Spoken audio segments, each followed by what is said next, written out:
ক্ষমতার ভারসাম্য তৈরি করতে হবে, যেটার মধ্যে দিয়ে কেবলমাত্র জবাবদিহি তৈরি হতে পারে। বাংলাদেশে একটা নতুন জাতীয় সনদ দরকার, যেখানে সবগুলো রাজনৈতিক দল রাজনীতির নিয়ম বদলাবে এবং কিভাবে রাজনীতি চলবে সেইটা ঠিক করতে হবে। এই জন্য আমাদের এই সামাজিক রাজনৈতিক চুক্তি দরকার, না হলে আমরা এই অবস্থা থেকে বের হতে পারবো না। তখনও প্রভাব ফেলেনি। এই কথা জোরের সাথে বলা যায় ডক্টর কামাল হোসেনের নেতৃত্বে যখন জাতীয় ঐক্য ফ্রন্ট গঠিত হয়েছিল, যেখানে বিএনপিও যুক্ত হয়েছিল, মূলত বিএনপির উদ্যোগেই বলা চলে সেইটা তখন হয়েছিল।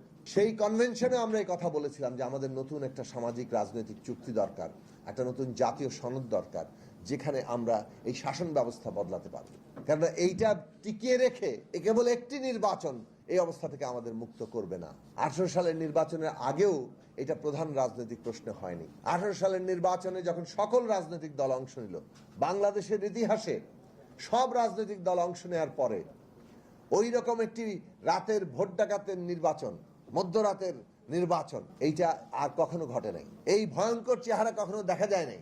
প্রধান বিরোধী রাজনৈতিক দল তখন তাদের বিরাট অংশের প্রার্থীদের জামানত বাজেয়াপ্ত হচ্ছে। আসলে তো তাদের জিতার কথা। তার মানে কি পরিমাণে কেবলমাত্র ডাকাতি হয়েছে ভোট, কেবলমাত্র সিল মেরে সেগুলো ভরে দেওয়া হয়েছে।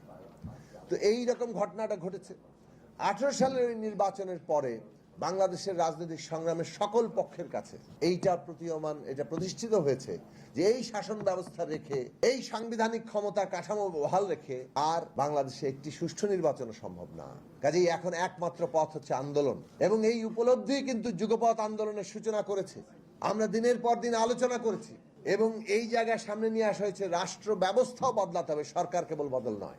সরকার তো বদলাতে হবেই, এই সরকারকে বিদায় নিতে হবে, একই সাথে শাসন ব্যবস্থা, রাষ্ট্র ব্যবস্থা বদলাতে হবে। যে কারণে রাষ্ট্রের গণতান্ত্রিক রূপান্তর, রাষ্ট্রের সংস্কার, রাষ্ট্র ব্যবস্থার মেরামত, এই স্লোগানগুলো এসেছে এবং এই স্লোগানগুলো থেকেই জন্ম নিয়েছে আমাদের গণতন্ত্র মঞ্চের 14 দফা, আমাদের দলের 14 দফা, বিএনপির 27 দফা। আমরা যুগপৎ আন্দোলনে এসে আমরা 31 দফা এইগুলো আমরা প্রণয়ন করেছি এবং সেইখানের মূল কথা ছিল যে আমাদের শাসন ব্যবস্থার যে মধ্যে যে ক্ষমতার কাঠামো, যেটা স্বৈরাচারী, যেটা এক কেন্দ্রিক, সব ক্ষমতা এক ব্যক্তির হাতে, ওই ব্যক্তি যেই হোক না কেন সে পুরো রাষ্ট্রটাকে পকেটে ঢুকিয়ে জনগণের উপর ত্রাসের রাজত্ব কায়েম করতে পারে, সেইটাকে আমাদের বদলাতে হবে। ক্ষমতার ভারসাম্য তৈরি করতে হবে, যেটার মধ্যে দিয়ে কেবলমাত্র জবাবদিহি তৈরি হতে পারে।